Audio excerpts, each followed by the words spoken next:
Welcome all to the second edition of India Internet Week IIW 2020, and I welcome all the panelists and attendees. Some of the attendees are still joining, so because we have scheduled to start from 11 a.m., so we are starting the webinar. So on behalf of entire IIW 2020 team, wishing all good health and stay safe. IW 2020 started as a community initiative to bring people from different verticals of internet. This year, due to pandemic, virtual is the new normal. All IIW sessions are virtual and spread across December month. The organizing committee is finalizing the dates for sessions and will update as we move forward. Requesting all to register on iiw.ifund.org and we will keep you posted. The IW 2020 is starting its technical talk on quantum internet today, the future of internet communication technology. We have distinguished scientists with us who will touch upon different dimensions of research and standardization works, security by design, and faster communication. Some of the key challenges of internet of next generation. Our speakers will put some light. We have today Dr. Amlan Chakrabarti, Professor and Director at A.K. Choudhury School of IT, University of Calcutta. Professor Urbasi Sinha, Professor of Quantum Information and Computing Lab, Raman Research Institute. Dr. L. Venkta Subramniam, Quantum Ambassador and AI Neuro-Symbolic Sub-Theme Lead at IBM. Abhijan Bhattarchryya, Consultant Scientist, Internet Protocols, 5G, Standardization at TCS Research, Tata Consultancy Services. To all our participants, please use your questions and answer section to ask any questions. The speakers may choose to answer live or I will read out the questions after each speaker session. With this, I will not take much of your time and request Dr. Amlan Chakrabarti to start the session. Dr. Amlan Chakrabarti is Professor and Director at A.K. Choudhury School of IT, University of Calcutta. He has published around 150 research papers in referred journals and conferences. His area of interest are machine learning, computer vision, cyber physical systems, and quantum computing. Over to you, Dr. Amlan. Yeah, thanks, Anand, and very good morning to all my distinguished panelists and the participants of the first session of this India Internet Forum. And today's talk is Quantum Internet. We are very distinguished researchers from academia and industry in this domain. But to set the stage, I will just introduce the topic very briefly, and then obviously the speakers, the next speakers will give their detailed research thought and experience on the topic. So thanks again to the internet, the India Internet Forum for inviting me in this particular program. And obviously, as we know that quantum internet is becoming a workforce in the India Internet Forum, and I am trying to get into the act in that way. So to give a brief introduction of or a brief overview that what we are heading towards. So obviously the path or the strategy, what we are heading towards is from the quantum mechanics to quantum computing. And obviously we know that the domain of quantum mechanics is very well existing in many of the technology and scientific things or scientific components we use, like a present quantum computers. The computers itself, the semiconductor devices which works for the transistors in our computers, they inherently driven by quantum mechanical laws, right? And there are many of certain applications squeezing down the size of the transistor devices from the nanometer regime to sub-nanometer regime. Is the effect that we understood the quantum phenomenon inside, and we could create a lot of quantum mechanical devices to act in the way. Similarly, there are different types of screening sensors which still work in the quantum regime. So that is the regime what is called quantum technology 1.0. But what we are looking ahead, or what we are already into, is actually the quantum 2.0. In quantum 2.0, the pillars are basically more towards the enabling quantum technology as a key enabler, right, to various of our activities. And what are those activities? The key activities in computing and communication domain. Okay, like the primary activity is, one of the primary activity is quantum communication, and which forms the backbone of quantum internet, what we will discuss today. So the aim of quantum communication is to establish the communication path, or the communication between a sender and a receiver for long distance, right? Which will obviously make the quantum communication a particular road to make faster as well as very secure communication. So the key issues in quantum communication is obviously that we are trying to make quantum networks, and obviously the effect of those quantum networks will be that they will be more secured compared to the present day classical networks. The domain of quantum computing is fascinating, and that's the domain I predominantly work, and that focuses on how we can develop quantum processing devices, and we can develop quantum algorithms, which can very well outperform the present classical algorithms by some super polynomial or say exponential faster. Okay, the quantum simulation is obviously the another spin-off from quantum computing, where a lot of big dives are going on, and we know that the phenomenon players like IBM, Microsoft, Google, they're focusing on quantum simulation because it has been shown that a lot of complex simulation activities can be very well done in the quantum domain due to their exponential speed up and the exponential size of the memory. The other part is obviously the quantum sensing, right? And that is also coming up in a great way.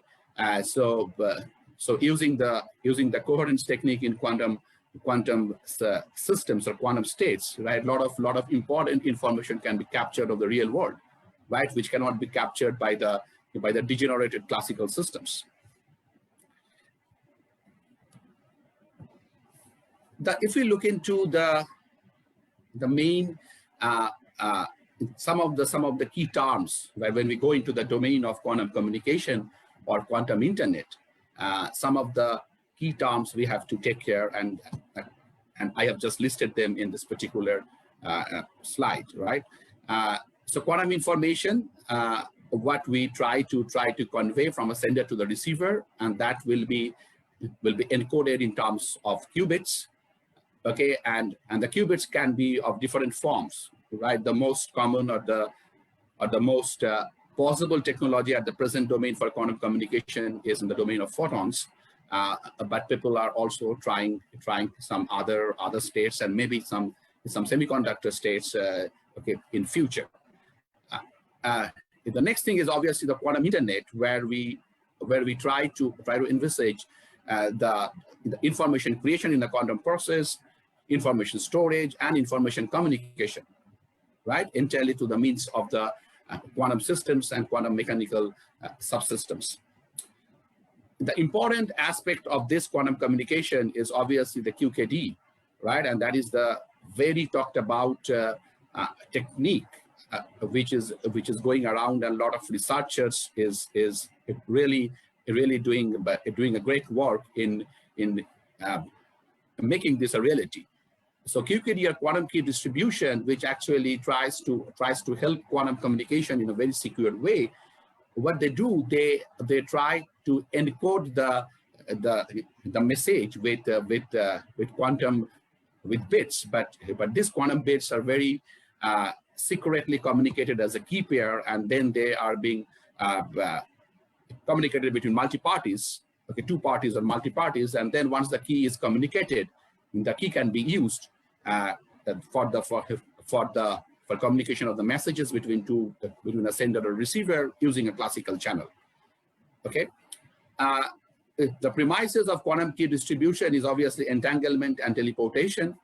The entanglement means that we can have some the correlated states, or the states are very well connected, though they are well separated, right? And that's the beauty of quantum systems, and that has been well established in the experimental labs and also in some setup for real setup also. And that's the key premise of quantum communication.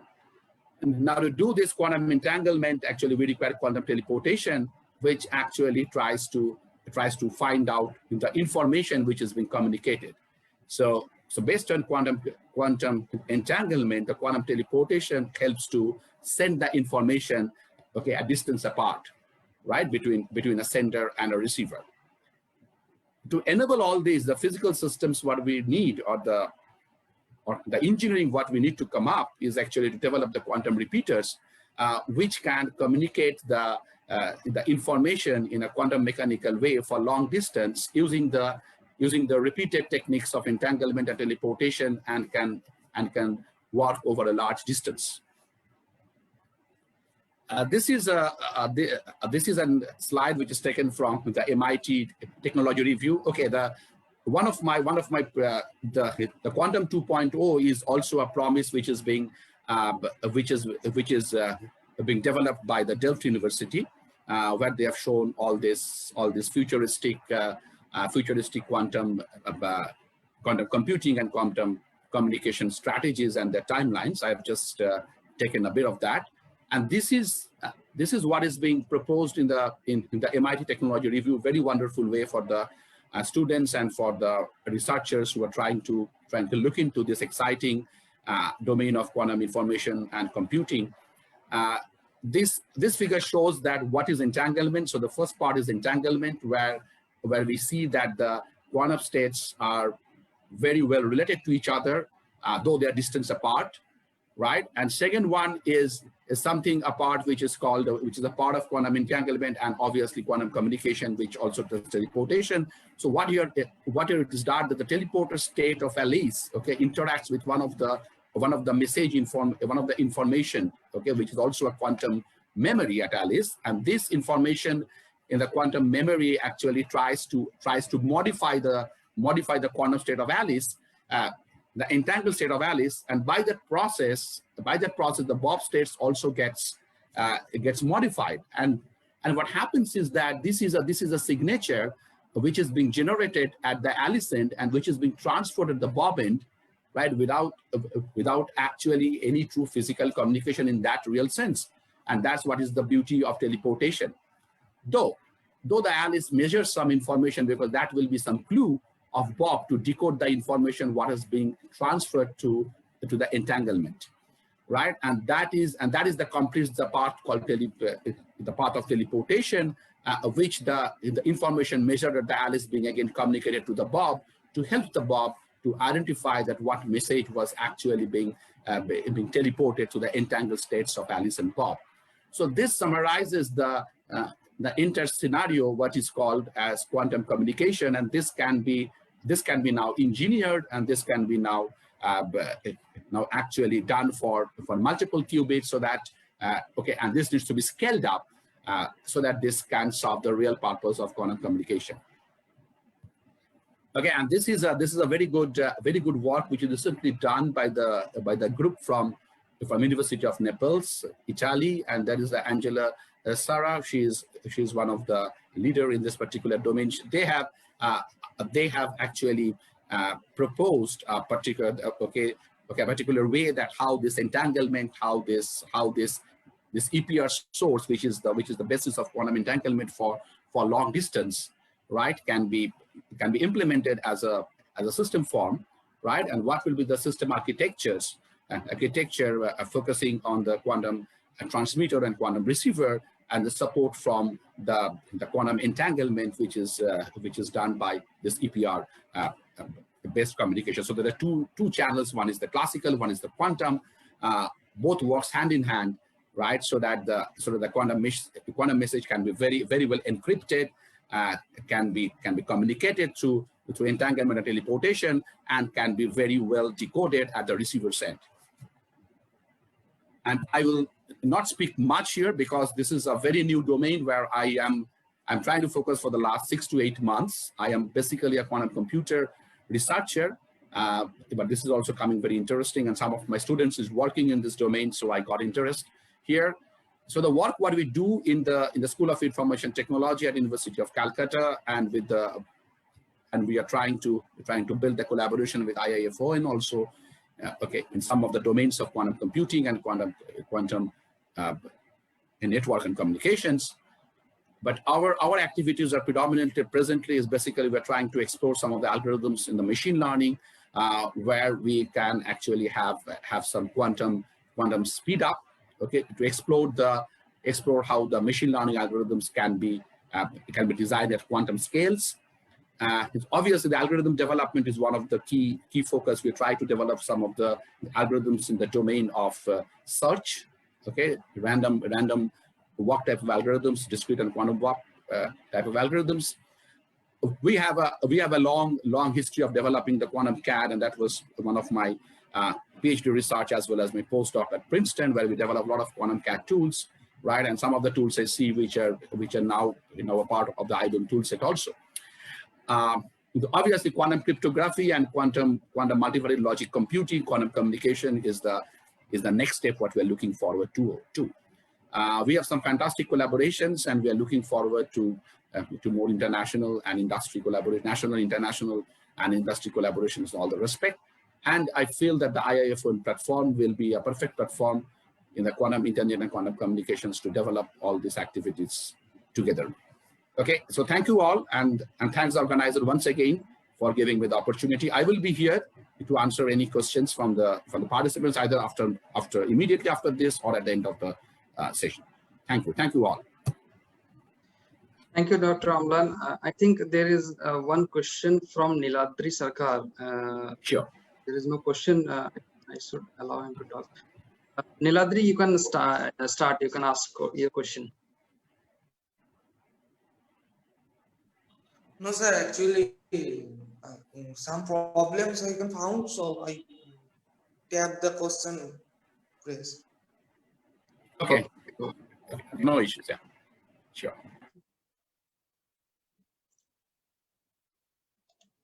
Yes, Rahul, you can go ahead.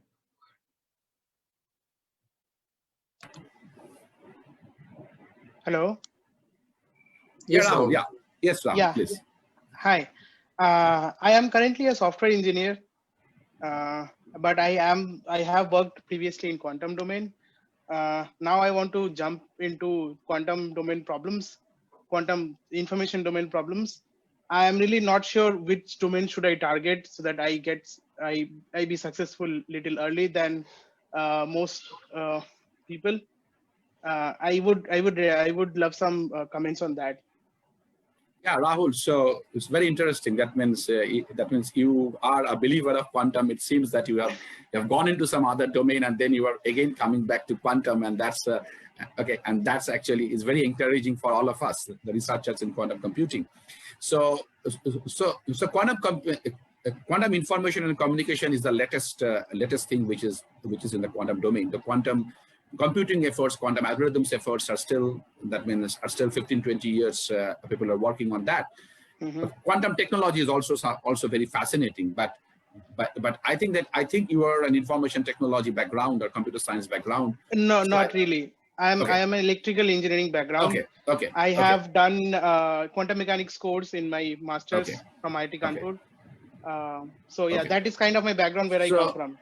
So I think you can get into anything. You can get into quantum computing also, as well as you can go into quantum information also. What excites you? Because quantum computing will require some deep study of algorithmic motivations, mm-hmm. Whereas quantum communication is an interplay between the physics of quantum states as well as the communication technology. How we can actually merge the merge the two. Obviously, there is something called quantum cryptography, right? Which again is the interplay between quantum communication and quantum computation. So there are a lot of things in the plate, Rahul. That means you can discuss with any of the experts offline, and you can try to plan a strategy. And I think you will get ample opportunity to find research problems in this domain. Great. Thank you, sir. Thank you. There is one more question, Dr. Amlan, from Ali Ithisam. It is, will the advent of quantum internet lead to complete overhaul of the classical cyber environment? Oh, this is a great question. Actually, when we started quantum computing in 2005 in Indian Statistical Institute, okay, so our philosophy was that we will have all quantum machines. That was a very, very naive philosophy. We will have all quantum machines. But actually, what is now coming up is that quantum is on the cloud, right? IBM is putting quantum in the cloud. Amazon is trying to put it. Google is coming in that. So you see that quantum operations will be a very that means when you go with some sort of operations which requires some sort of special what I can say, a special protection or a special superiority when you want to have in some computation, then we go for quantum, right? Similarly, I think when we go in the quantum communication, this will be a sort of parallel channel, okay, where people want some very extra security and people have to bear some extra cost for that, right? So this will be a sort of the service, okay, a sort of a cost-based service which will be offered for quantum communication, right? And I think that it is to bring quantum communication, to think about that quantum communication will be at the door of every user. Okay, that is still miles away. But what I think that quantum communication will be very good at the present point of time for some of the communications which require a very high level of secrecy, okay, a very high level of a communication protection, okay, privacy or secrecy in that level. So that's the first roadmap we can see, okay, right, how the technology will lead to, right, how the research will lead to. We cannot actually comment on that, but at the present, the first step is to achieve quantum communication, quantum internet, to at least communicate the very secret information in the various domains of our activity. Yeah, thank you, Dr. Amlan. It was really great having more ideas and concepts of quantum internet and the quantum theory. I would request Professor Urbasi Sinha now. Urbasi Sinha is a professor at the Light and Matter Physics Group at the Raman Research Institute in Bangalore, and heading Quantum Information and Computing Laboratory at RRI. She is heading India's first project on satellite-based secure quantum communication. I would request Professor Urbasi Sinha. So, thank you very much. Just before I begin, do I still have 20 minutes because we are running a little late? So is it still going to be 20 minutes of speaking time? Yes, you can go ahead. Okay, great. Yeah. So thanks a lot for this very kind invitation to speak here today. And of course, Professor Amlan had contacted me. So thanks a lot for that. So I will try to share my screen now and hope all goes well. It's India Internet Week, so hopefully internet is going to do this. Yes. You can see the screen. Yes. Can you please confirm that everything is working from my end? Yeah, it's fine, Professor Sinha. Yeah. It's fine. Yeah. So thank you very much. So as mentioned, so I'm going to speak about secure quantum communications at RRI Bangalore. I head what is called the Quantum Information and Computing Lab. So we have been around for around 10 years now, and so working on different aspects of quantum technologies. And so essentially we work on photonic quantum technologies. And so in fact, one of the main things we do is develop different types of single and entangled photon sources and apply them to different aspects of quantum information, computing and communication. So if there are students in the audience who want to get interested in these things, do have a look at this review article, which kind of summarizes the state of the art on single photon sources. This is a picture from our lab, the one we usually like to show. This is an example of an entangled photon source. And so these photons, they come out in pairs, in rings. We won't get into the details here. But this point here is, could belong to either the left ring or the right ring, right? I mean, because it's an intersection point. And so this particular point is what actually gives us the entangled state, because if the first photon comes from the left ring, then the second is obviously going to come from the right and vice versa. But at this point, we don't really know. And so this is where we can harness entanglement. And this is how we do this in the lab. This is for spontaneous parametric down conversion, it's called. A bird's eye view of quick lab activities before I go on to the quantum communication one in slightly more detail. We are very interested and we are working for a long time on various fundamental tests of quantum mechanics. We do believe that, these various principles of quantum mechanics which make all these technologies possible, we want to understand them as well as we can and put bounds on our understanding, whether it is the Born rule, whether it's the superposition principle, because that is what will give rise to new domains in the technology that these are applied to. And so this is a body of work on our understanding and correction to the superposition principle in interference experiments. And this is our first experiment that was done in the world, actually measuring this correction term. And this has direct ramifications, for instance, in quantum computing, where superposition, as we know, forms the basis for exponential speed up and so on. Fundamental quantum optics and quantum mechanics, again from the same genre, but then this is more a quantum optics effect that you're looking at, which is called the homomantle effect. We kind of came up with an experiment where we showed that this very quintessential quantum optics phenomena that perhaps some of us are already aware of can be done using classical light, but with a phase control. And so, it gives us a new paradigm about using this phenomena to characterize photon sources, for instance, which is what this is very commonly used for. One of our recent works is a new quantum state estimation method. So, as some of you may know, a quantum state is something, that if you measure it, then of course you destroy it. So, how would you know what is your quantum state?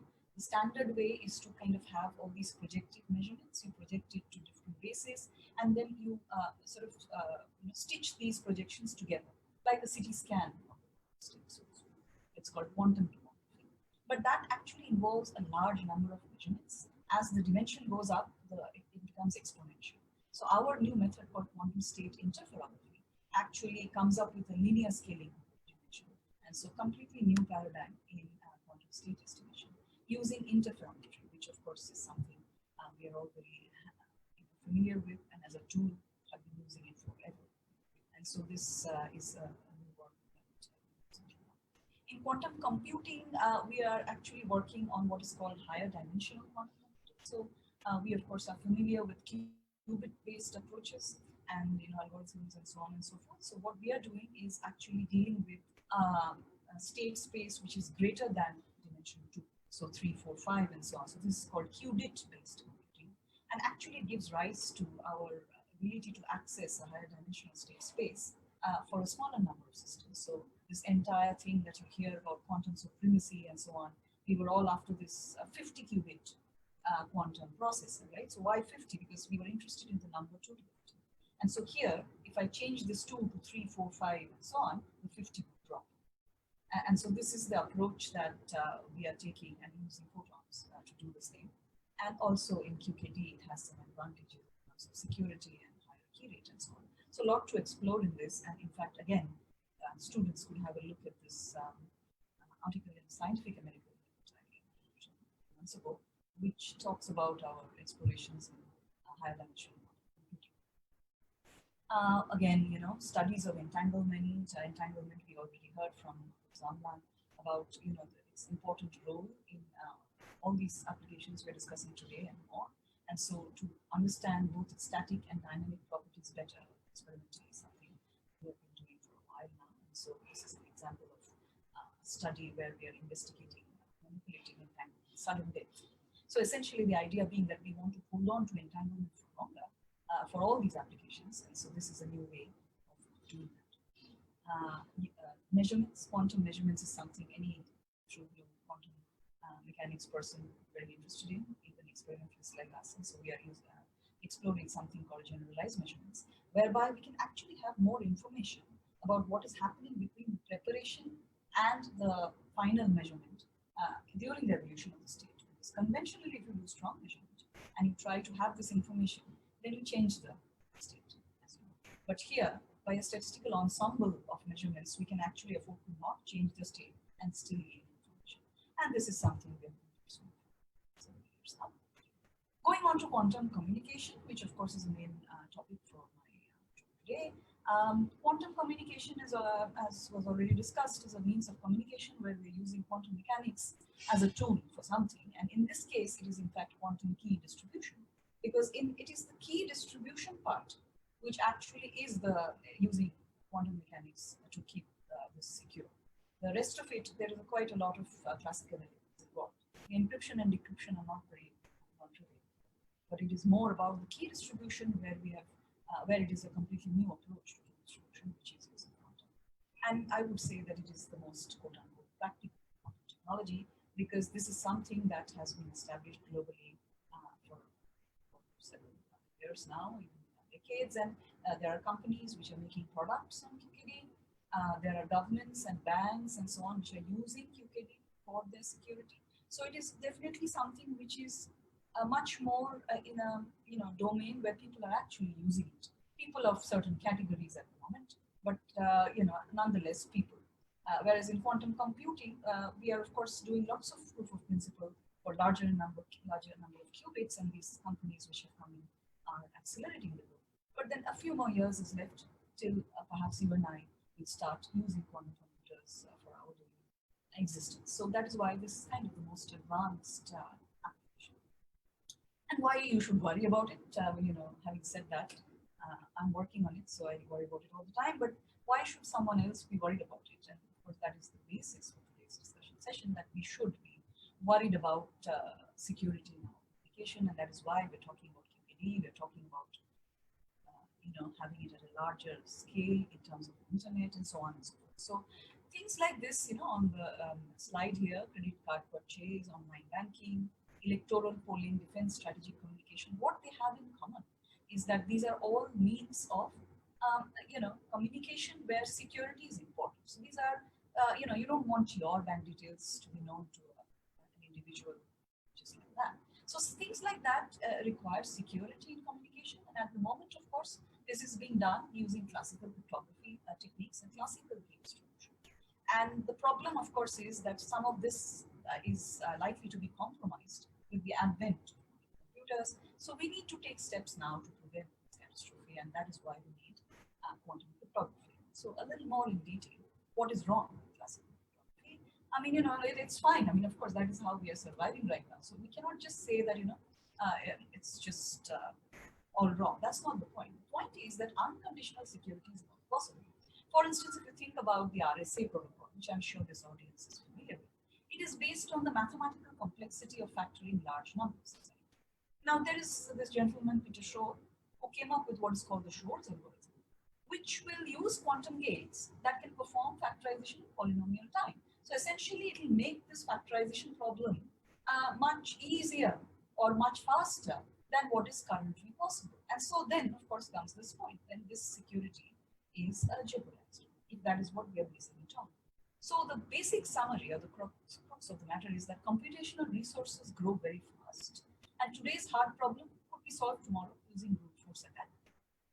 New algorithms can come for classical computers also. And then, of course, there's a realization of quantum computers, which we're already talking about.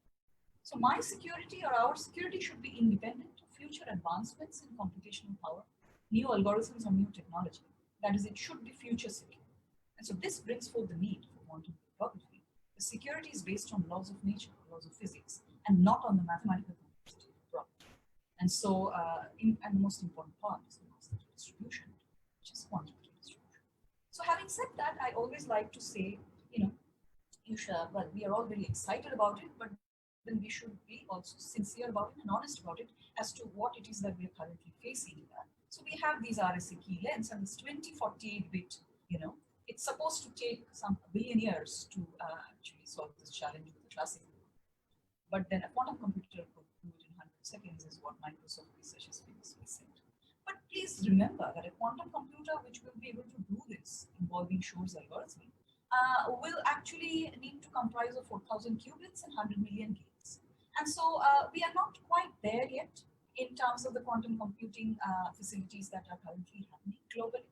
But But that doesn't mean that we become complacent. Because of course, it is going very, very fast. The research is going very fast. It's I don't know how to plot that graph, but it is definitely better than exponential. And so in some sense, if this happens a few years down the line, we don't want to be sitting there waiting for this to come and be a problem and then come up with a solution. So that is why working on the solution from now is very important. And QKD needs to be really well established by then so that it becomes a norm. And then, of course, this is not a problem.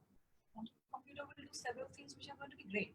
So let it not be the only thing that it will probably do, which is not great, will perhaps jeopardize our security. So let us not make that happen. And so that is why QKD research has gone very, very at an accelerated rate. So going on to our efforts in quantum communications and RFI, well, we have several ongoing projects. As was discussed, we are working on India's first project on satellite-based QKD, which is a long-distance QKD using a satellite. I'll talk a couple of minutes on that. And this is called Quantum Experiments Using Satellite Technology, and it's a collaboration between RFI and Indian Space Research Organization. We are working on integrated photonics-based QKD, so chip-based QKD in collaboration with Italy. We are working on quantum teleportation, which was already introduced in the earlier talk under a DST project. And we have a Center of Excellence for Quantum Technologies from my team recently constituted, under which we are working on several schemes of random generation using several quantum. How does quantum mechanics protect information? I won't go through the details here because we don't have too much time, but there are various principles, okay, like the uncertainty principle, no cloning theorem, quantum entanglement theorem, which form the basis for this security. And we'll see a little bit how. For instance, there are two different approaches to QKD. One is prepare and measure-based approach, where the security is based on uncertainty principle. Popular ones are BB84 and B92. BB84 was, in fact, announced first in a conference in Bangalore by Bennett and Prasad. So it has a very, very strong Bangalore connection. Conference proceeding for a conference here in Bangalore. And then entanglement-based QKD, where again we have ones and many offshoots. Why do we need entanglement in QKD? And that is because, you see, while prepare and measure is fine, if we want to go to what is called device-independent QKD, where we don't even trust the devices that we're working in, because you see, at the end of the day, slightly philosophical note, all this research that we do in quantum communications, secure quantum communications, is because the level of trust that we have is going down as we go ahead in our lives, and so we don't really trust people as much as we would have perhaps done 100 years ago. Needed, but there's also more things to keep secure, more information to keep secure, and so we need to go to a level where even the devices we don't have to trust, and so that is what will be enabled by entanglement. So that is where this plays a big role. Okay, regarding our experiments, well, we've done all these different types of QKD protocols. So we've done single photon-based ones based on uncertainty principle. This was our BB84 experiment almost 4 years ago. More recently, we have done this very interesting take on the B92 protocol. But then I won't go through the details here because we have too much time left. So I'll go over it in a holistic manner. And so, but then if you're interested, you can find the reference here, where we actually came up with a new way of doing this, where we have enhanced the security as well as the key rate. Of course, the two important things which we would like to enhance. And in fact, this particular free space QKD experiment is our first, India's first established QKD, end-to-end QKD free space experiment that has been published in international forum. So this is our, of course, within the lab experiment with a very interesting take on B92. And so I won't skip the details, but then interested. Okay, so what is very important is the key rate and the Q bar that we ended up achieving in this experiment. Key rate, as you can see, is around 50 kilobits per second, and the Q bar is constrained to 4.8%. And this 4.8, for the people working on this among us will know, is the information theoretic security threshold. So if you report QKD experiment without worrying about this, then you won't really use it for security. If you want to use this key for actual secure communication, then you better have a Q bar less than the information theoretic security threshold. That is something we pay a lot of attention to. And in fact, to our knowledge, till that date, the best B92 experimental results using SPDC sources were this application, which had a much lower Q rate, much higher error rate. So that is why very happy steps that we took towards entanglement-based protocols also, of course, as I mentioned, are important, and we have explained why we need entanglement. And so this is a schematic of our entanglement source, one of the many from the lab, which is for this QKD project. And so we have done a demonstration of the BBN92 entanglement QKD. And what we are very happy about is, of course, the quality of our source, where we have a balance of 1.5. And so, of course, as you know, the highest value so this is, this is nice because it tells us that the source we're dealing with actually will give us a very good naturally. So a lot of months and years are going to making this. One of the other things which I wanted to talk about a couple of minutes is, well, of course, we have the experiment here, which I mentioned already about our own data. The other thing which came out of this particular work is a simulation toolkit, which I think will be perhaps interesting to some of the audience, and in fact was very interesting. So why do we need a simulation toolkit? So there are different simulation toolkits which exist for QKD in literature, and these are the ones who are enough. But the point is, what we wanted was a combination of all these things. We wanted quick and precise simulation of physical processes considering realistic experimental implications.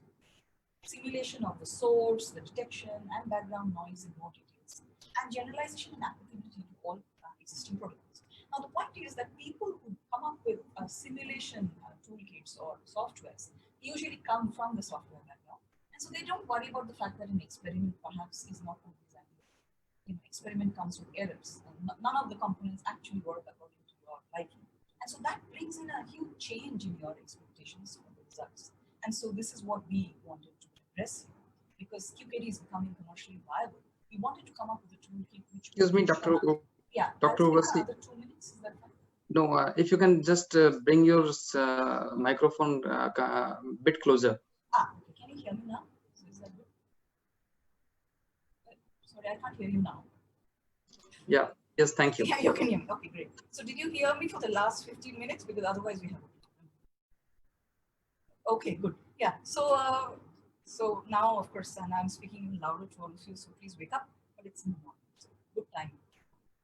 So this is what we wanted to do. We wanted to actually accommodate physical process models, realistic imperfection, and experimental. Because we are experimentalists, and if we develop a toolkit, it has to be. And so that is what we ended up doing. Tested it with this free space implementation that I told you. And I will go through the details. What we followed is the AGI follow of software. What I'm happy about is the comparison. You see the comparison between experiment and simulation. So you get the key bits, the key rate, as well as Q word, pretty much in the same ballpark. Otherwise, you would have ended up with an expectation which is way higher than what you would have achieved. And that is not. Long distance quantum communications, of course, why do we need satellites for QKD? That's, of course, all this work that we've done is under this umbrella of the satellite project we're doing. That is what we highlight today. If you do ground-based communication, then you have line of sight coming in as a problem. So if you don't see each other beyond a point, you can't communicate directly. And then fibers create a problem because beyond a certain point, fiber has a drop in the signal, as you all know very well. And so if you want to come up with a classical repeater here, it won't work because it will violate no cloning. So you need to come up with something which is a little bit out of the box. And so there are two approaches being followed. One is quantum repeaters using quantum memories, and the other is satellite-based computing, working on both these aspects. So the quantum relays, memories, and repeaters is our project on PST, Quantum Enabled Science and Technology program. Let's skip that part now and go on straight to the satellites for long-distance QKD. So how is that helpful? So you have a satellite, it comes to your ground station, it exchanges a key, then it goes to a different one, exchanges a key, and by certain operations that are performed, these two ground stations then get linked. And so here, line of sight is not a problem. In principle, it could be thousands of kilometers apart. And so this is the idea of satellite as a trusted node. Okay. And so this is what we are following. And this, this sort of summarizes how much distance we can cover using various approaches. So with repeaters and memories, maybe in this domain, satellite is longer. But what we want to actually go on to do is this, right? So we want to combine all these approaches. So here we have our satellite QKD, and then this ground station is then connected to various, to service providers. And of course, these are all agencies which will benefit from secure communication. And this could be through a fiber network, it could be a backbone network. So we could have a backbone, we could have a satellite QKD, and so together we can cover long distances. And of course, ultimately the idea would be a global communication network, which would be net. So everything that is a little bit in the future, but then at least within the countries first. And there's a lot of efforts on satellite QKD by different countries: China, Austria. There's Canada, there's various efforts. This just summarizes. Europe has known, but then there's only one satellite which is up there, which is China, which is the Nishi satellite, and so there is no other satellite yet. And so there is all these, including ours, are efforts towards that. So we should have a constellation.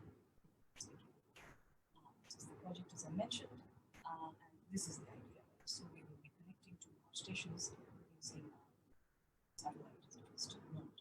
And we also, part of this, we would like to see connection as well.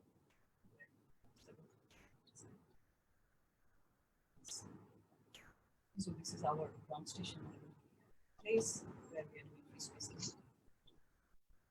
So with that, I would like to end here. And so these are some pictures of visitors who have come and gone. So this is Jan Pan, who's actually heading the satellite missions, wishes, satellite. And yeah, hopefully we have such visits.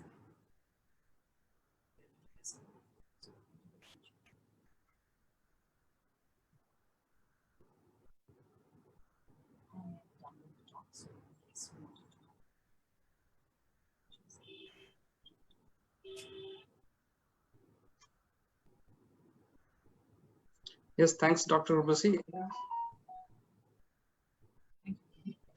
Yeah. Yes, there are lots of questions right now, and it was really enlightening seeing the experimentation at RRI labs. So one of the questions coming from Amrita, what would be the new kind of cybersecurity threats expected with the adoption of quantum technology? Cybersecurity threats expected because of quantum technology.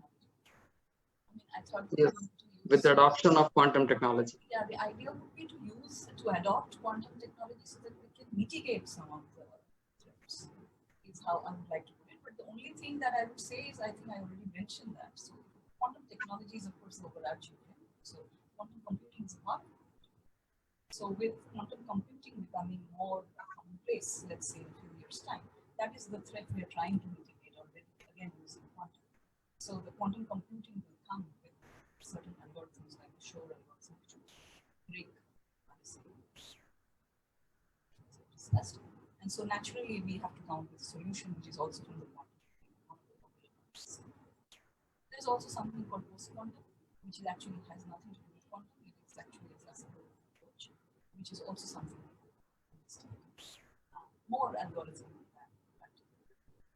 But yeah, so that would be the biggest threat. But then, of course, the idea would be to mitigate that and other threats using quantum. So I would say it's so the next question is, what is the difference between classical optics and quantum optics? Does interference and diffractions so same as classical optics? That's a very nice question. During the course on quantum optics, I wish I could say just attended, but then on a serious note, see, optics and optical tools, the components that we use in the lab are not cheap. It's the phenomenon, right? So when you talk about interference and diffraction, you can have that happen with waves, right? So classical electromagnetic waves will give us interference. But then comes the point that we are dealing with interference where we have one particle at a time. So then, when I have one photon coming in at a time, that creates a difference. And so a single particle, of course, in an ensemble way, one particle in a pattern, that is going to be the point. A single particle which actually has both the particle and the wave That is what we are investigating. So the same interference will happen, but then the interpretation is completely different because we are dealing with single particles, which if you deal with single particles which are in classical domains, big particles, I mean, you won't get an interference pattern. So of course, if you're dealing with quantum, interference pattern, which will look very similar to the classical one, except that it will be from a completely different approach in one particle. So I can go on to saying more, but then the idea is that quantum optics actually, there are certain phenomena which come in, which actually don't have any classical part.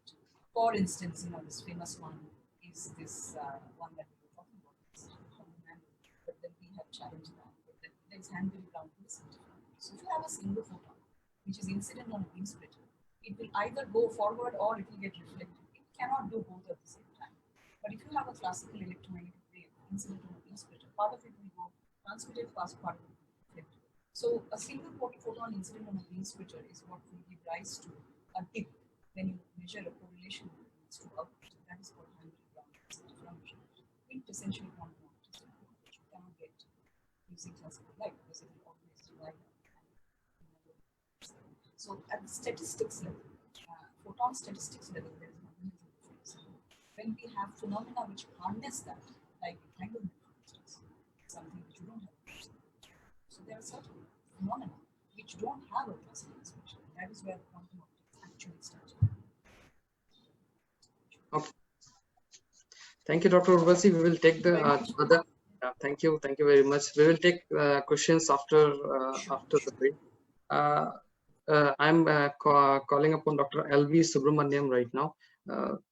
L.V. Subramniam has been focused on solving fundamental problems in AI relating to learning, reasoning, and decision making. His work has resulted in half a dozen IBM products, 150 research papers, and 35 granted patents. Recently, he became an IBM quantum ambassador focused on establishing IBM Q in India. Dr. L.V. Subramniam. Hi, good afternoon, everyone. Are you able to see my screen and can you hear me okay? Yes, Dr. Subramniam. Okay, thank you. Okay, so good afternoon. And today I'm going to talk about how do you secure the internet in the quantum era. And I think this sort of follows naturally from the talk we just heard by Professor Urbasi Sinha. So I'm going to really talk about, as we move to this quantum era, how do we make sure that our information, our data, and our internet, communication and whatever transactions we do there remain secure? Okay. So it's expected that today you automatically assume that your data is secure. Any transaction that you do on the internet between your computer, your internet browser, and the system, which is the website, which could be a bank, which could be an e-commerce website, it could be you uploading your photographs. You expect that all of this communication is secure. Nobody is going to break in and view your data. Nobody can eavesdrop on you, and maybe you just transacted with your bank, and in the next 5 minutes you're not going to find that 20 other people are also logging into your account and transferring money into their own accounts, right? So it's that trust you have today which makes you do all these things on the internet, right? You're able to do your bank transactions, you upload your photographs, your children's photographs, your parents, your family, all of this you upload, you leave it there, thinking that it's all secure, nobody is going to touch it, right? So the question really is, for how long is this security going to exist with the current internet security infrastructure, right? So that's really the question, are you future proof? Today your transactions are secure, your data is secure, but for how long is that security going to last? and how do you ensure that this security lasts in perpetuity? So I'm going to try and answer some of these questions today, as we go forward. So let's look at this. How is cryptography done today? I'll not go too much into the, the technical details, but I'll just say that, there is the symmetric encryption where the keys are shared between the two parties. And there is the asymmetric or the public key cryptography, right?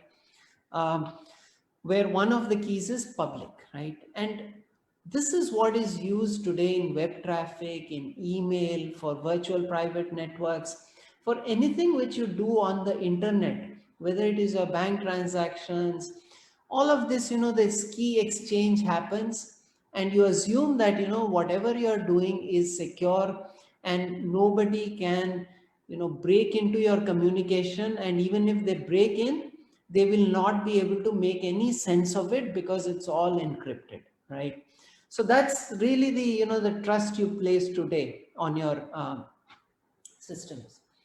And that's what you have, the transport layer security, which is a standard today. You assume this HTTPS offers you a secure communication between your browser and the website with which you are communicating.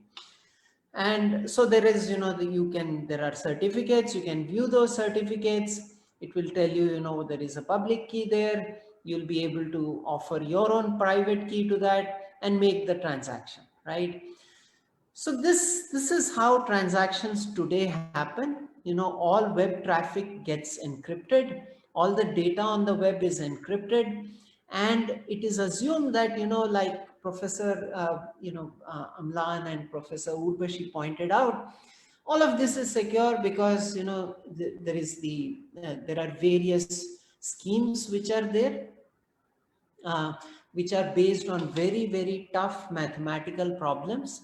So things like integer factorization, discrete logarithm, all of these are what are used today because classical computers cannot solve these problems in a reasonable amount of time. Like Professor Urbasi Sinha pointed out, the integer factorization is going to take you billions of years on a classical computer.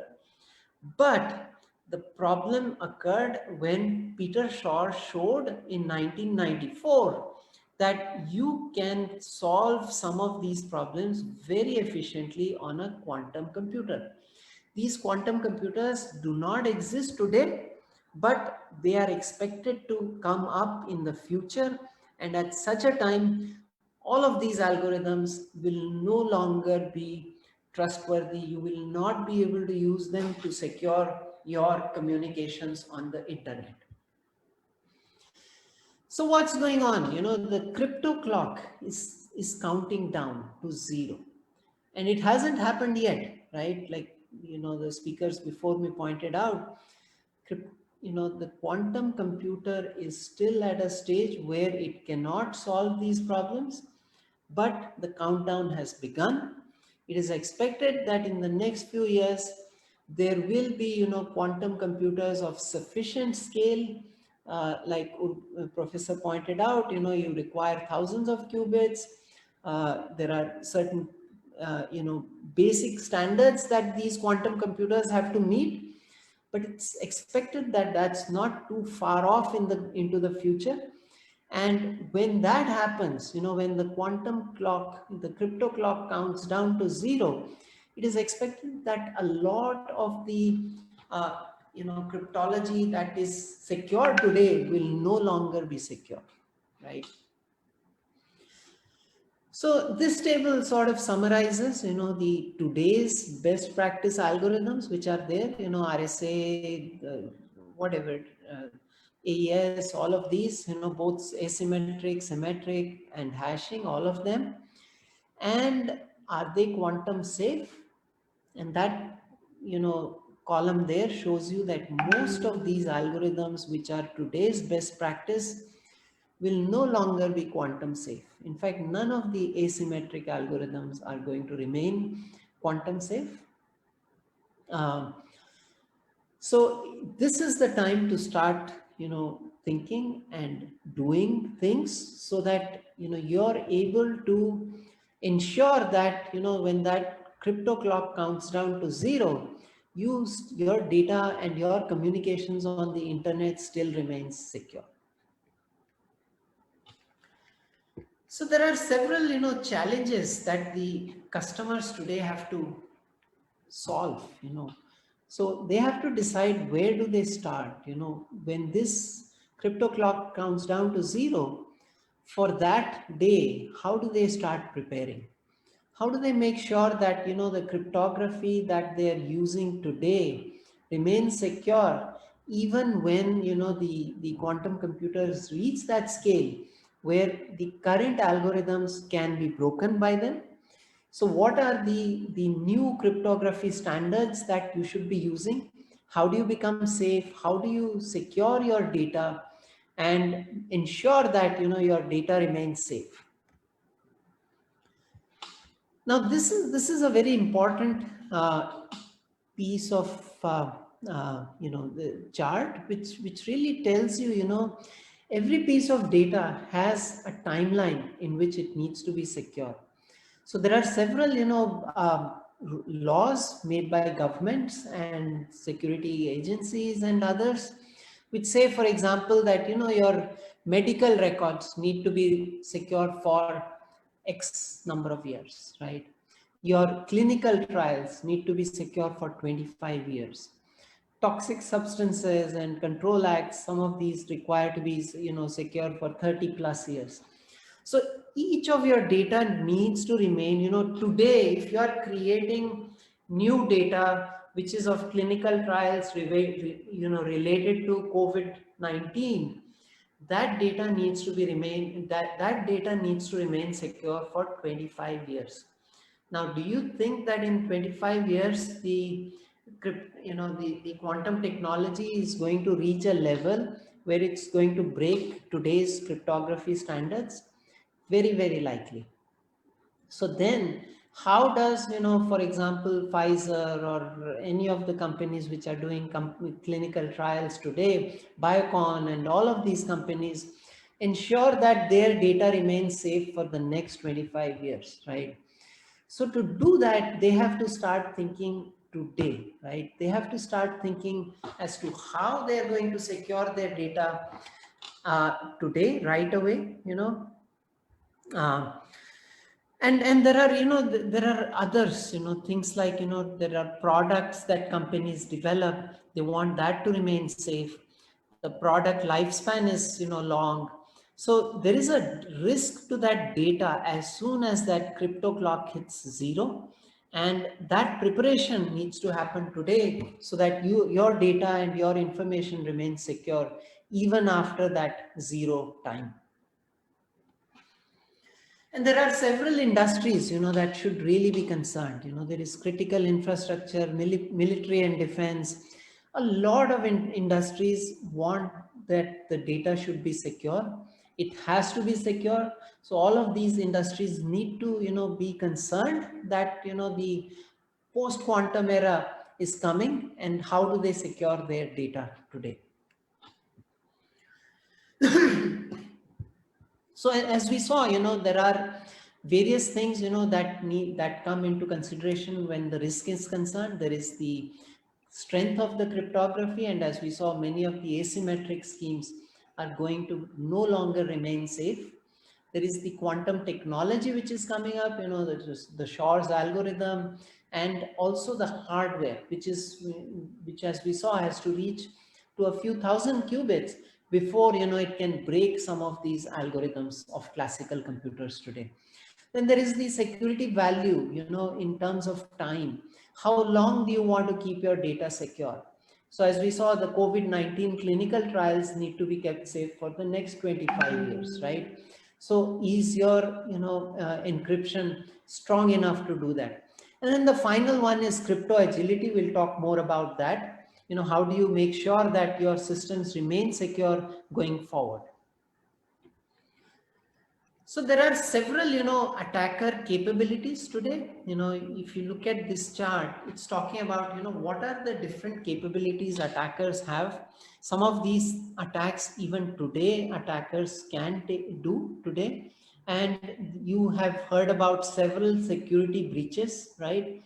Of very sensitive data getting stolen, customer data getting stolen. All of that happens because the attacker has certain capabilities which they are able to impersonate, able to break into confidential information. And as the quantum computers become more and more powerful, the attackers capabilities become even stronger, right? So as they become stronger, how the number of or the type of attacks can become even more stronger in terms of what can be achieved by these attackers. And we need to secure our data for that time when these quantum computers will be able to solve some of these problems much easily. So just to recap, the today's encryption relies on public key crypto. Quantum computers are expected to scale, and many industries today seem to be very slow to adapting to the new crypto. And so how do they speed up that? And in the next few minutes I'm just going to focus on that. Professor Abhijan, how much time do I have? Yes, 5 minutes. Okay, 5 minutes, fine. Okay, so I'm going to quickly tell you what we think are the solutions here at IBM. So there is the quantum key distribution, which Professor Urbasi Sinha pointed out very, very clearly, right? A lot of the experiments they're carrying out in their lab correspond to this, where they're looking at quantum cryptography. But there is the other side, which is the quantum safe cryptography, which is classical algorithms which will run on classical computers, but they will still not be broken by quantum computers. So like we are saying, for example, RSA, it is secure today, but you can factorize on the quantum computer, right? So we need algorithms even for the classical computers which will remain secure even after the clock hits 0. So we saw a lot of experiments that Professor Urbasi Sinha has pointed out. I'm not going to talk about this one, but what I'm going to talk about is the quantum safe cryptography. Without going into any of the maths, there are, as we saw, the factorization can be broken by quantum computers, but the prime number factorization. But there are other approaches, for example, the lattice-based approaches, multivariate equations. All of these cannot be broken even by quantum computers, right? So what we want is, the future encryption algorithms should be based on some of these, right? So that's what we want. So as I said, there is lattice-based and there are several approaches. So this is the important thing, so NIST has been calling for quantum safe crypto submissions, right? So RSA, all of these have been standards that have come across time. They have been shown to be powerful. And what NIST has called is, in 2017, the first round of candidates were shortlisted. And these are the list of shortlisted, candidate algorithms. You can, go to the NIST site and see this. 3 of these are by IBM, the crystals Kyber, crystals, the lithium and Falcon.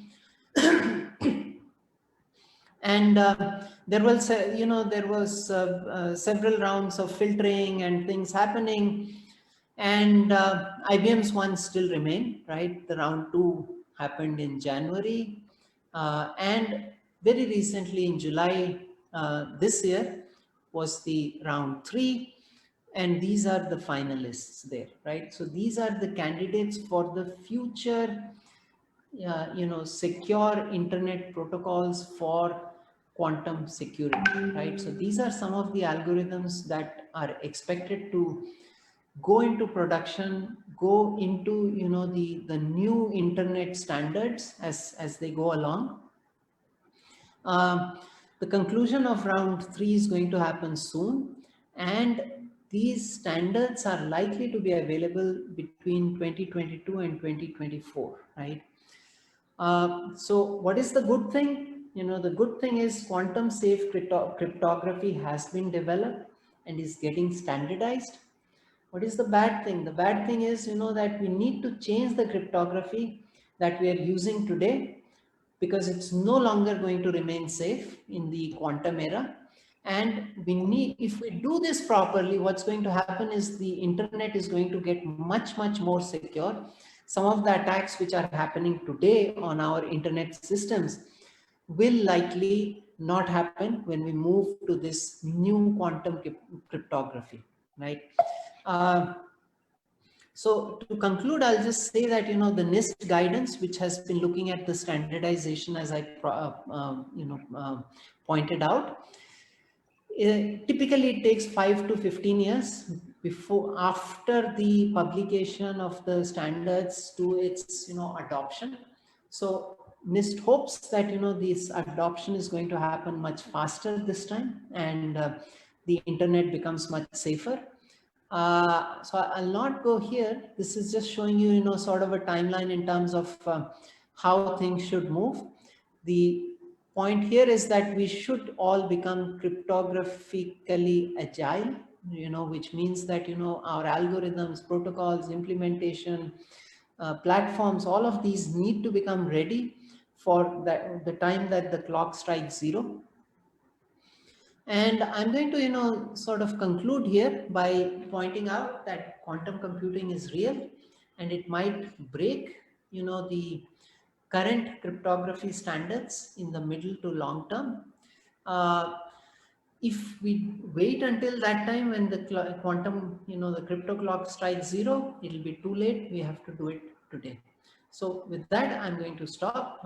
Thank you very much.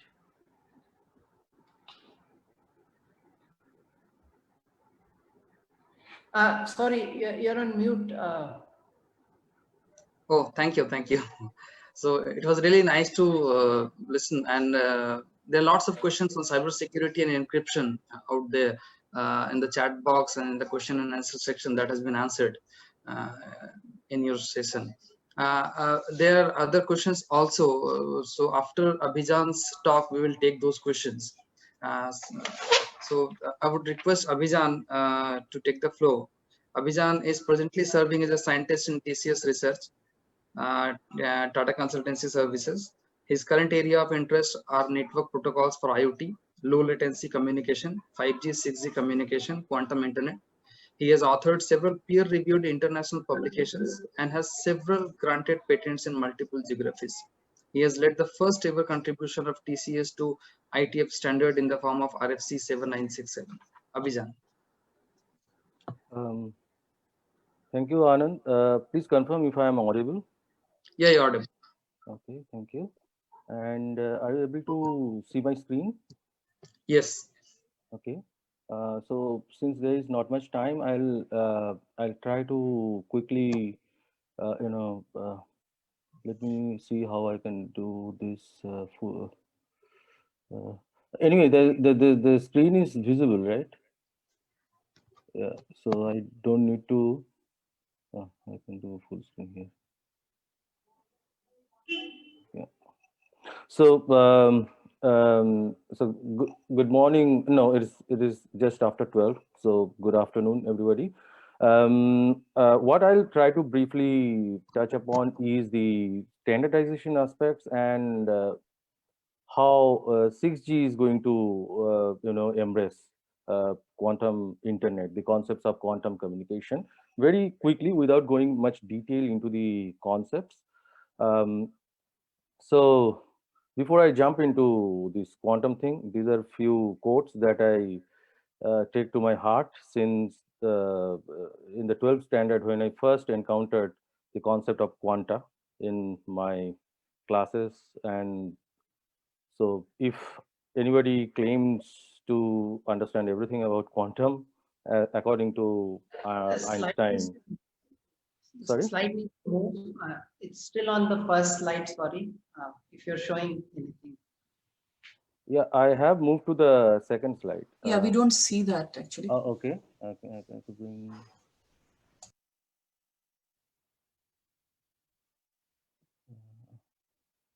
Just a minute. It is saying that. It is saying. Okay. Yeah.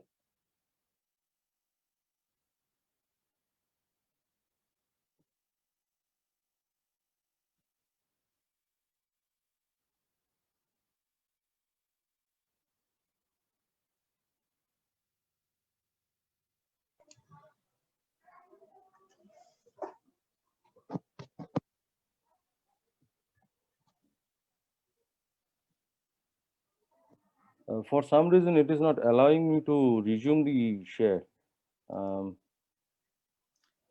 Let me do a new share. And Yeah, please do a new share. Yeah.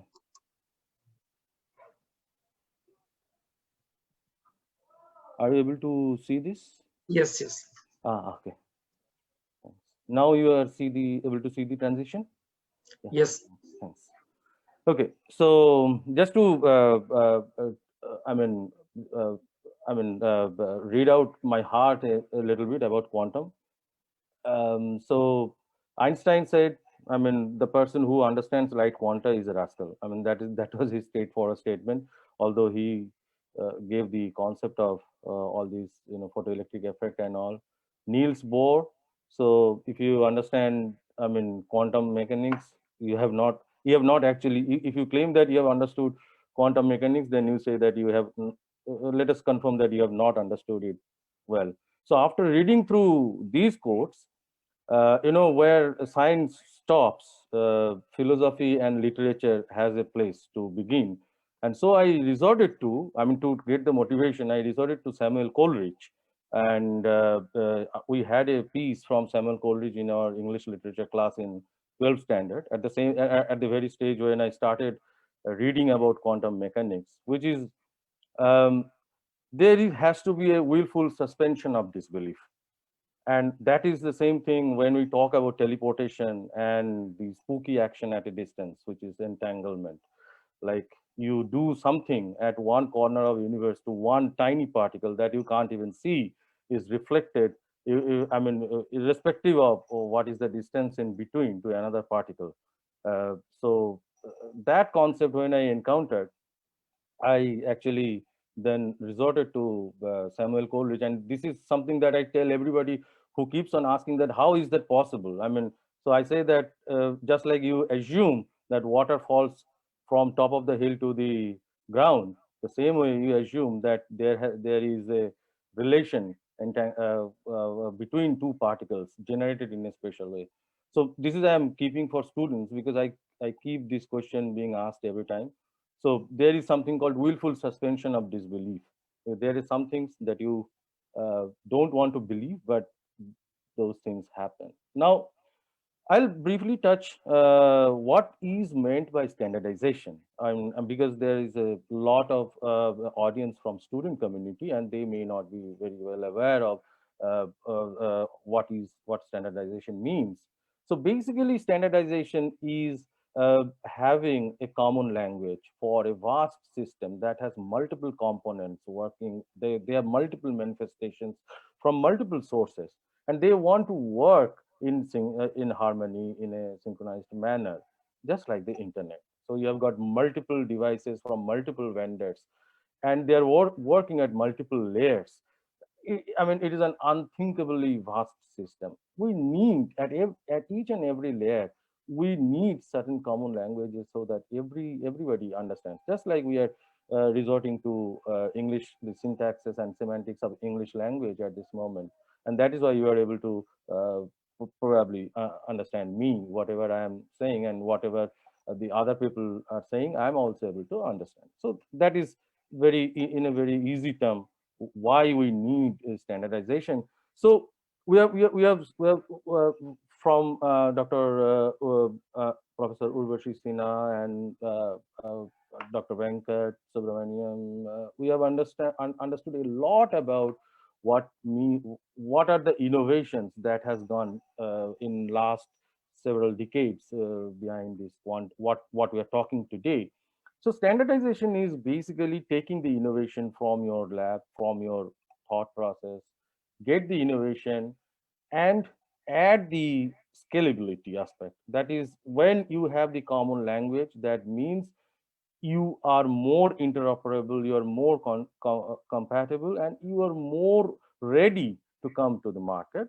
And that boils down to collectively to economic growth. So coming to what is internet. So the internet that we see today, and in today's context, I'll call it a classical internet that we see today, is a vast, complex machinery involving so many actors and nodes. I mean, this is a raw, bare physical infrastructure that you have. So you have got optical fibers running across the continent under the sea.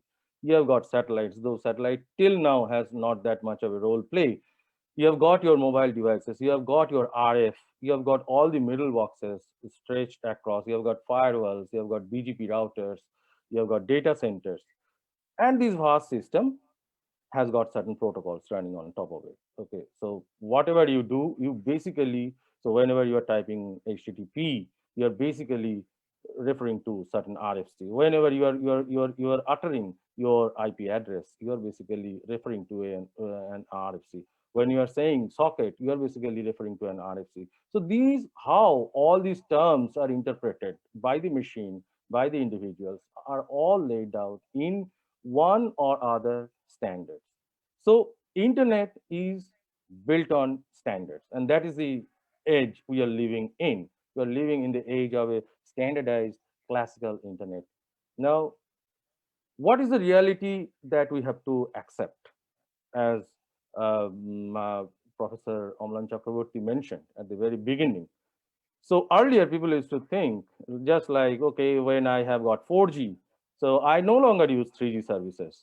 So it is all 4G services, although 2G is still there but for certain circuit switch calls. Now, when I am talking about quantum internet, so our conventional thought process will tell us that, okay, quantum internet means it is a new era where you throw out the old baggage and you embrace the new one. If you think that you wipe out classical internet and you embrace quantum internet, that is the wrong concept. So internet for future with the quantum mechanics in place is going to be classical internet going hand in hand with quantum internet, where quantum concepts are and the quantum infrastructure are going to augment the existing services of classical internet. Now, the question is, while we talk about standardization, Abhijan, there is some noise. hello? Is it still persisting? Yes. Um,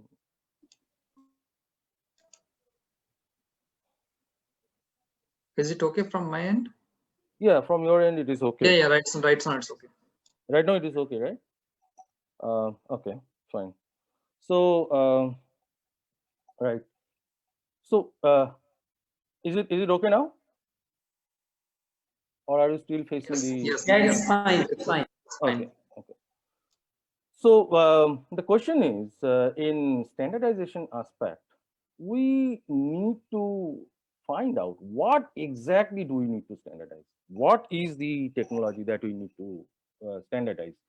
Because there can be many things that can go in silo, that can work in silo.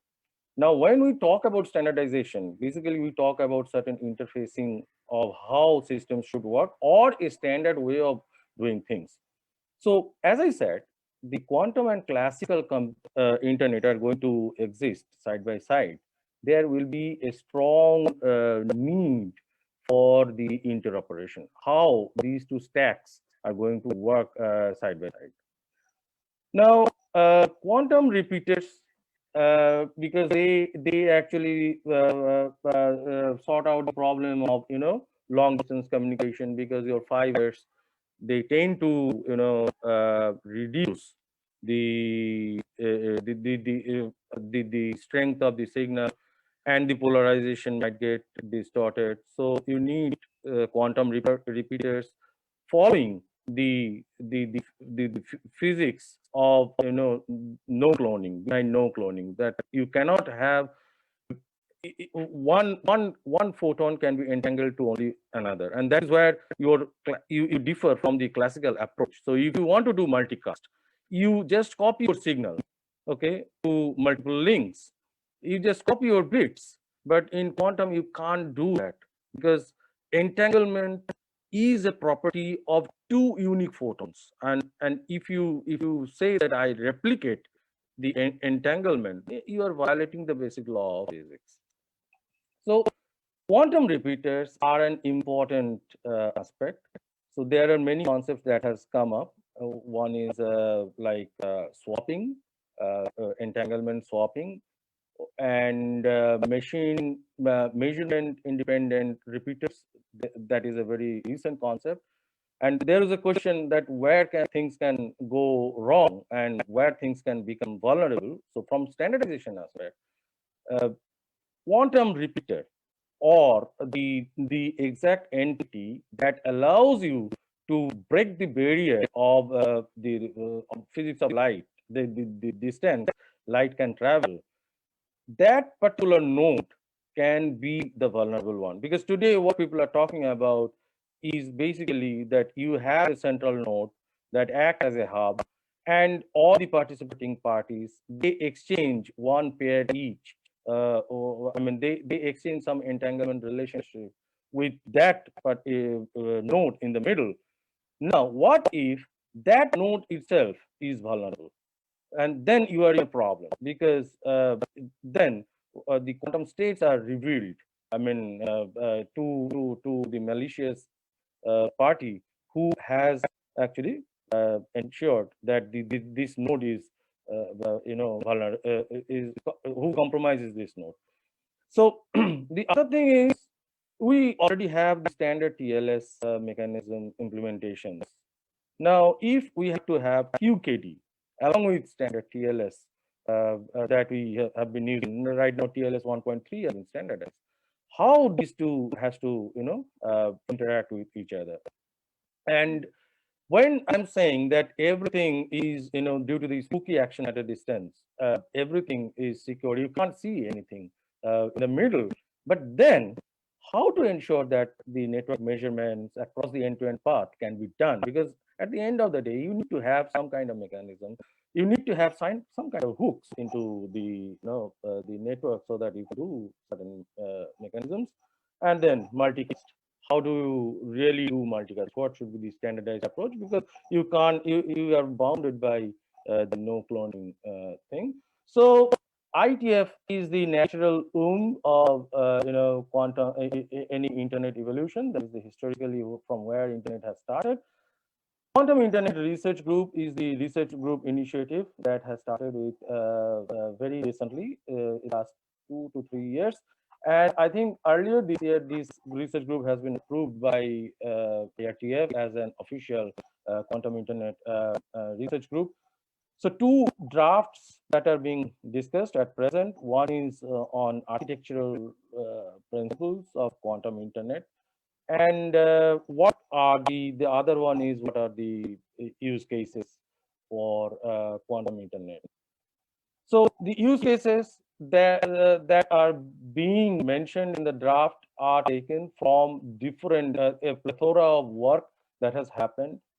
So of course, secure communication and Byzantine negotiation. So there is, what blockchain has promised, can quantum be a kind of a similar technology, or in terms of functionality for Byzantine agreements? And network clock synchronization is a very something is going to be very important in coming days, when we talk about more tightly synchronized applications with AR, VR, etc. Radio frequency sensing is another application where a node can do complex arithmetic at its position, sitting at its position, by sensing all the radio frequencies in surrounding, and they are now in 6G, there are talks about metamaterials, where every node itself, I mean, there will be static nodes which will shape the radio intelligently based on machine learning applications. And distributed quantum computing is essentially quantum cloud. And when you talk about quantum cloud, you worry about privacy. So there is a strong use case for quantum computing using the same physics of quantum computing, how you can preserve your data while offloading the computation. So you preserve all the identity and the data that you want to compute on, that you want to churn, but you want the computation to be done. So privacy preserved computation is another aspect. Now I'll quickly finish the talk with the 6G promise. Why 6G is going to embrace quantum internet? See, there is something that you have to understand from physics perspective. So starting from 1G to 5G, we have all talked about electromagnetic wave, and we started from some megahertz, now going to gigahertz in 5G, and for 6G, the FCC recommendation is the band that it is allowed to go up is 3 terahertz. And now that is, if you look at the radio spectrum, that is quite close to the optical range, right? So quantum communication, as you might have already understood, is essentially optical communication. Okay, it is based on photons, etc. So there is optical communication at one extreme, and radio communication, electromagnetic wave, is slowly approaching to the terahertz range. You go few hundreds of terahertz and go to visible light domain. Okay, so 6G, from the physics perspective, a lot of research is happening how radio and optics can be combined together, and there can be a smooth handover for better purposes. And also, given the amount of latency that is demanded, so we are talking about sub-millisecond latency, and that calls for a lot of innovation in the chip itself, and where we're talking about not just silicon chips, we are talking about optical connectors. So from copper, chips are also moving to optical. So there is a gradual switch of physics from the electromagnetic, from semiconductor to optical domain. And 6G is essentially going to talking about embracing that, and a lot of research is happening in Europe, China, and elsewhere in the world. This is my last slide. So what are the typical, some of the applications that people are talking about? One is quantum switch. So using quantum technology, and there are some standard papers that have come out recently in 2020. So in conventional terminology, so time and space defines the property of channel. So noise can occur at a certain space at a certain time. In quantum, if you can alter the concept of causality, that is the causal relationship between events, what you can do is, despite a channel being noisy, probabilistically it can be shown, mathematically it can be proved, and it has been actually shown in practice, that despite a noisy channel, you can use the umpteen degrees of freedom that you are empowered with in quantum mechanics. You can actually churn out noise-free communication from a noisy channel. I mean, this is some recent advancements that has happened. So that basically breaks the barrier that was put down by Shannon in 1948, the concept of channel capacity. That barrier is broken. So massive communication capacity, again, if you are able to add qubits, and if you are able to do the manipulation, you can do more local intelligent decision making in terms of what is the right radio path, what is the radio zone that I should travel. For example, a vehicle is traveling, what should be the vehicle itself can decide that if I have to maintain the communication with the cloud or some my fellow vehicles, what should be the communication path that I should traverse. Okay, so and you need some very efficient machine learning or very efficient algorithm that deals with multiple possibilities, okay, and quantum twins. So today we talk about holographic avatar and all these things.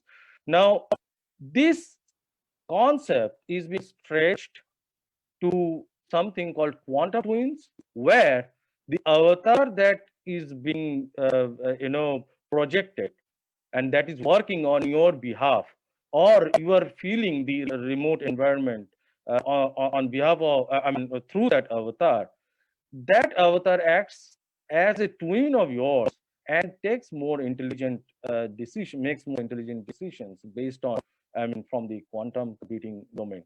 So these are not, some of these things are still in research, but people have figured out, if certain hardware difficulties can be sorted out, how these things can be realized. The mathematics is ready, kind of, in many of the cases. So we don't know the way, we have broken Moore's law at a very, a tremendous pace. And now we are stuck at a position. Now we have seen the linear graph of Moore's law. We don't know whether the next 10 years is going to be not non-linear, rather a very steep exponential. That you have to see how, the aspiration of the community and how things unfold. So that's all from my side. If there is any question, there is any time, I'll be happy to take. Thank you. Yeah, thank you, Abhijan.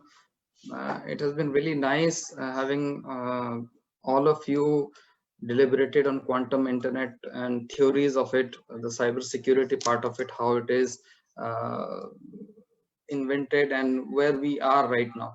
There are lots of questions from the participants, and some of the questions, if I summarize, one of the main questions that is coming up from many of the participants is how they could venture into quantum internet or quantum studies.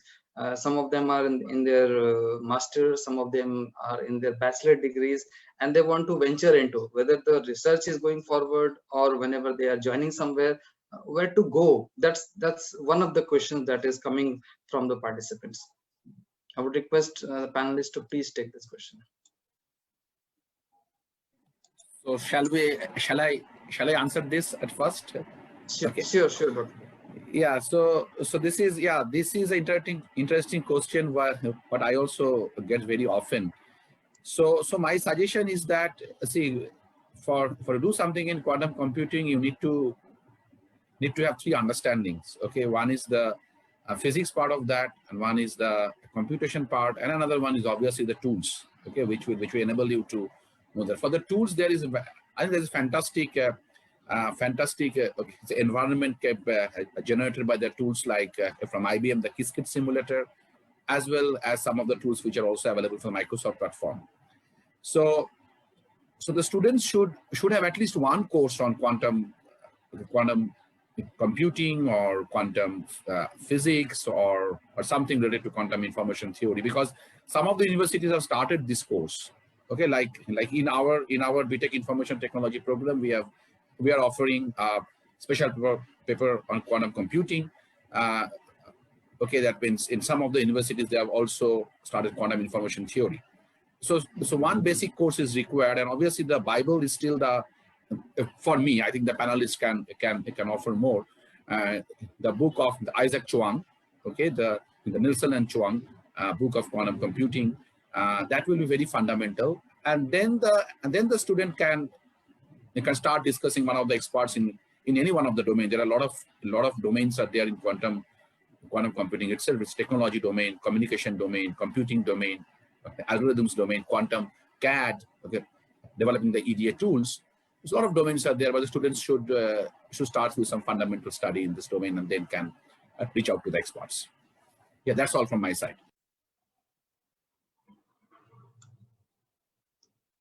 So any of you would like to also take up on this question?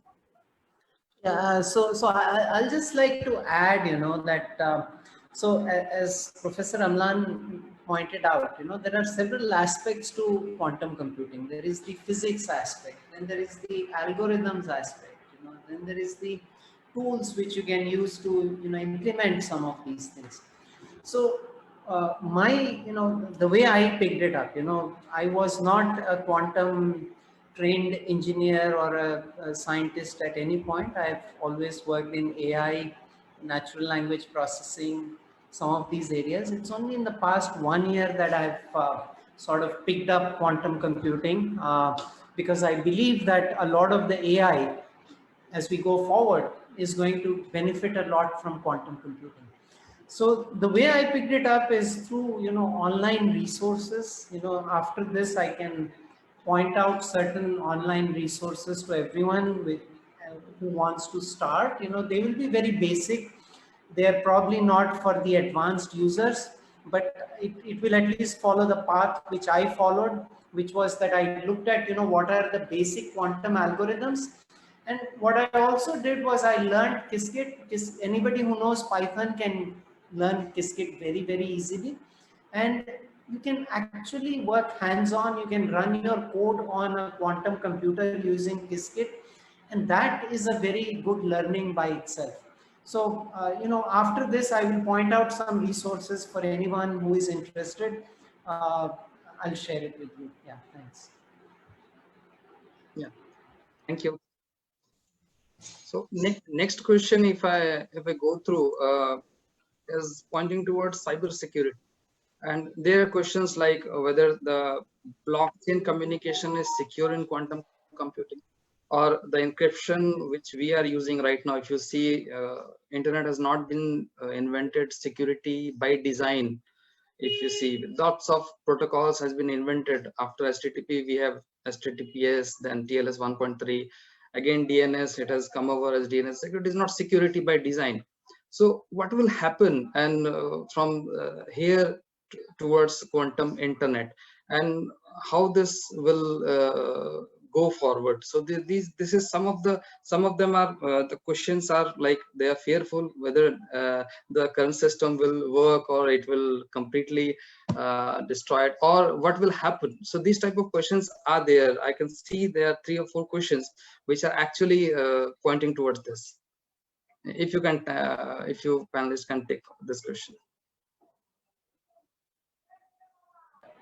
Okay, I can start and others can add, right? So, a lot of the standards today, the cryptography standards, RSA, the public key, system especially, is going to get broken by quantum computers because the things they are based on, like prime factorization and all, can be solved very, very easily using quantum computers.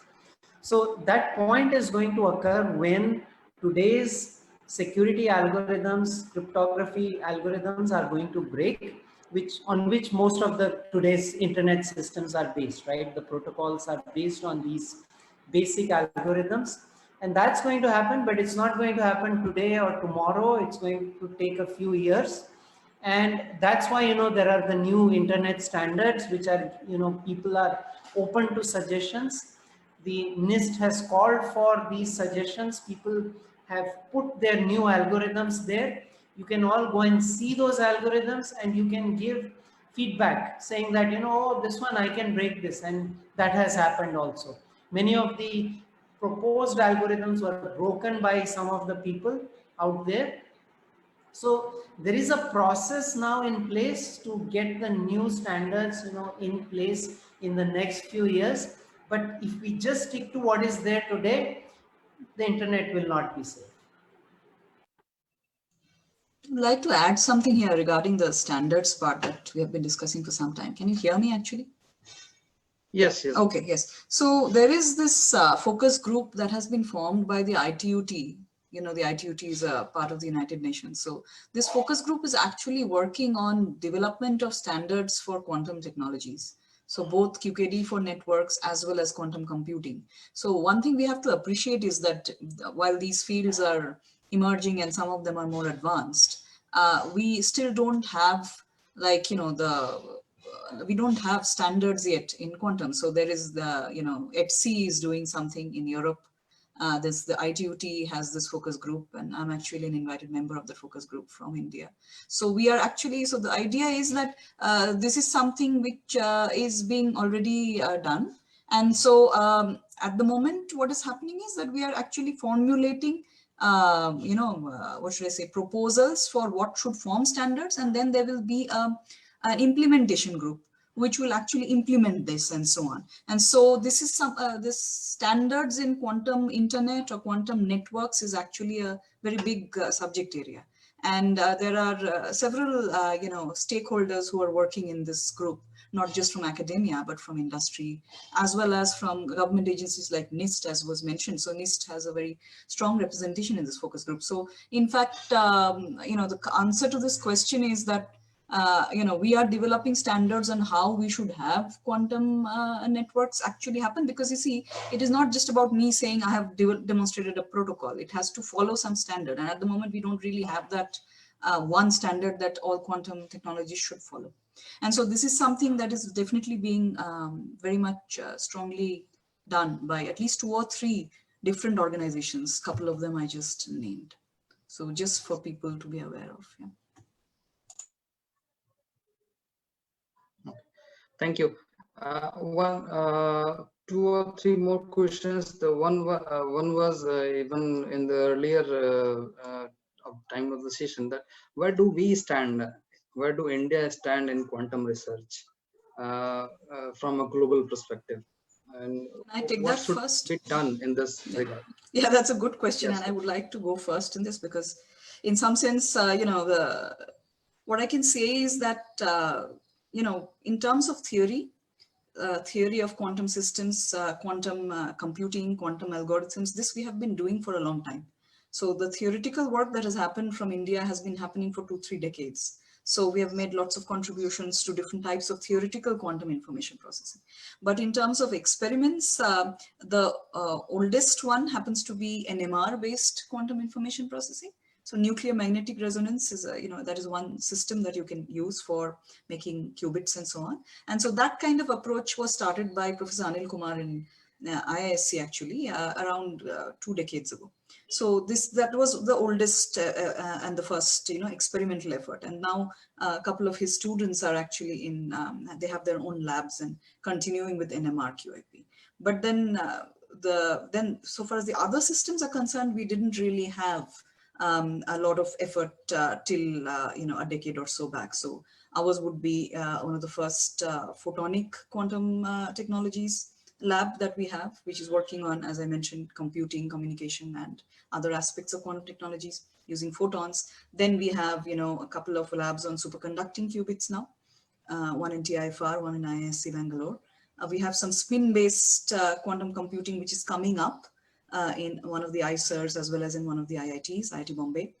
But then what people have complained about a lot is, the lack of resources that were available to the community for a long time. Actually, this sort of experimental efforts take resources to have, to actually be at an internationally competitive level. And this was not available for a while, to be honest. And so then now this has changed over the last, I would say, since I have joined, when I joined, it wasn't so.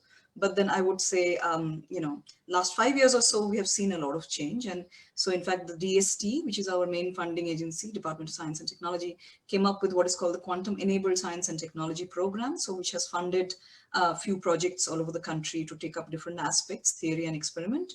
And it has just about started last year to roll out, and so hopefully we see a lot of, tangible results from these projects in the next few years is the hope. We have our, quantum experiments using satellite technology. ISRO was, I think, clever, started, making this effort, supporting us much earlier than some of the other agencies. And so ours started in 2017, the satellite QKD project. So that was, of course, the first one. And we hope that we'll have more such efforts now with this impetus that has come from this declaration of what is called the National Mission on Quantum Technology and Applications, which was done by the Honorable Finance Minister in this year's budget, which actually led to a lot of people thinking of quantum as an important and interesting possibility to explore even people who weren't doing that earlier, for instance. And that's great because now we are developing a larger community. People are getting in, and industries are also interested. As we can see already, we have representation in today's forum. And then, there is, of course, academia and government agencies. And so this ecosystem is what we are hoping we will build. And we have done the first draft for this national mission. I am in the drafting committee for this national mission. And so this draft is now undergoing different levels of approval, and that we cannot predict how long it will take. But then I think sooner rather than later, this mission will roll out, and some tangible what should I say, steps will be taken under this. And then our community is going to become larger. But it is existent now. There are definitely people who are working on different aspects, some of them very new, while some of us for much longer. And I just see this, again, having a non-linear curve in the near future because of all the interest that is now happening. So that is where we are as a country. And if some people felt, just to remove this misconception, if there was one, that nothing is happening or something, or a lot is happening is also another misconception. So we are somewhat in between, and I think a lot will happen soon, is my own take on this question. Yeah. One more question from Ali. It's will the internet latency due to round trip delay in satellite communication links have any adverse effect on the QoS of quantum communication systems? What is the full form of QoS? Quality of service? Quality of service, yes. Good, because we are not always used to all the acronyms in academia. So see, the point is that, we are not, I think this was mentioned by Abhijan in his talk. I believe that, the satellite-based QKD is a free space communication channel. And he talked about these links underwater and all these links, so these are, of course, fiber-based. So in some sense, in satellite QKD, we are not really looking at internet per se to enable it to happen. So it is about it's going to be free space communication, of course, of photons, not laser beams. It's optical, but at a different, from a different perspective. So it's going to be quantum light that will be carrying this information, as we know. And so then, we don't see any particular relationship with the question that has been posed. But then, of course, when we go to the quantum internet, which will link everything with satellite and fiber and so on, then these challenges happen. And that is the point. I think this point we did not really discuss in our talks today. And I think just to add here is that, there are various layers, right, in our communication and networks. So one is the key distribution layer, but there are different other layers which have to talk to each other in order for this to happen.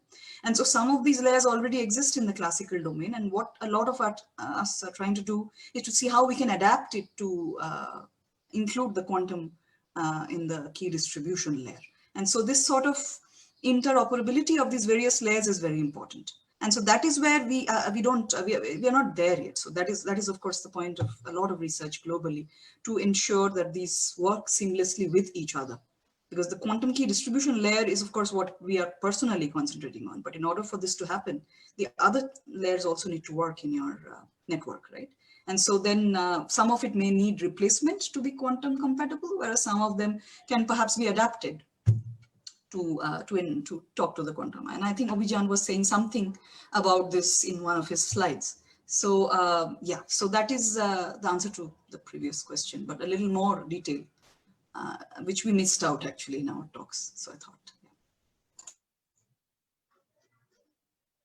So I think that was all from the participants, and it was really yeah. Abhijan would like to add something.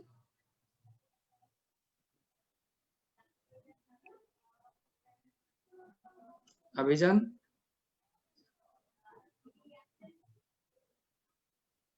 Abhijan would like to add something?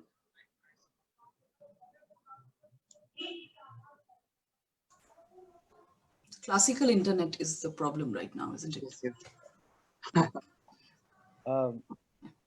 Anand, yes, you are audible. Yeah. So on the last question of this satellite and the latency concern, so So as Professor Sinha touched this factor, basically there has to be a separation between control plane and data plane. Okay, so one side, am I audible to you? Yes, yes, you're audible.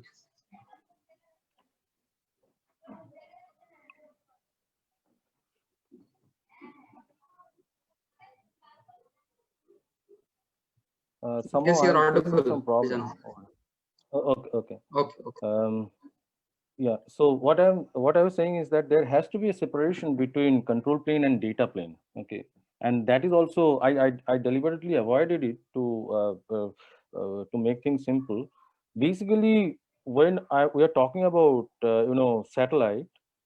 So one thing that I can foresee is that you leverage the footprint of a satellite for the control plane exchange that you need, and the data can go over the classical channel. Once you are able to secure the data, now that can go over the classical optical channel.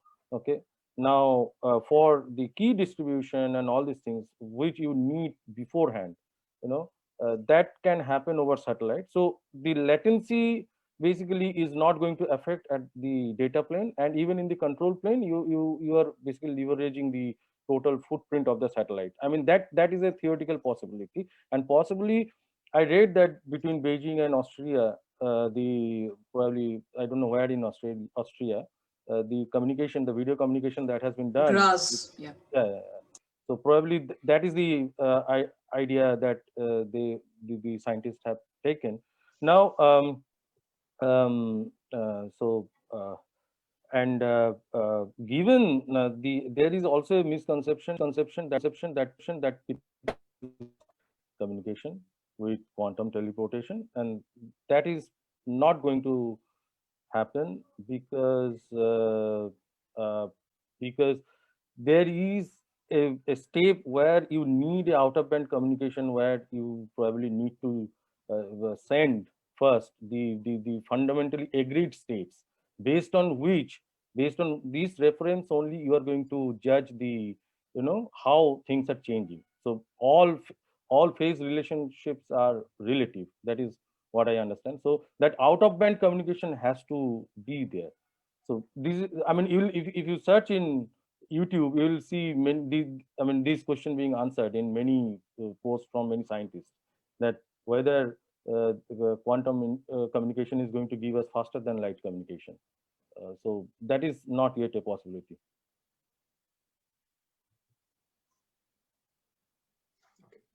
Thank you, Abhijan, for all the points, and thanks all the panelists, all the speakers. It has been a delight to hear this, and quantum internet being a very new area of research. India Internet Foundation is always bringing some new work over here through the help of communities. There is a working group, quantum internet in India Internet Foundation, where Dr. Amlan is chairing the group, and there are different things, there are different innovative ideas we are nurturing, and this is one of the platforms that actually joins all of us understand where we are and where to go ahead and way forward. And thanks for joining, all of you. Thanks all of you. Thanks Thank very you much. all. Yeah, thank you. Thank you all. Bye. Thank you all. Bye.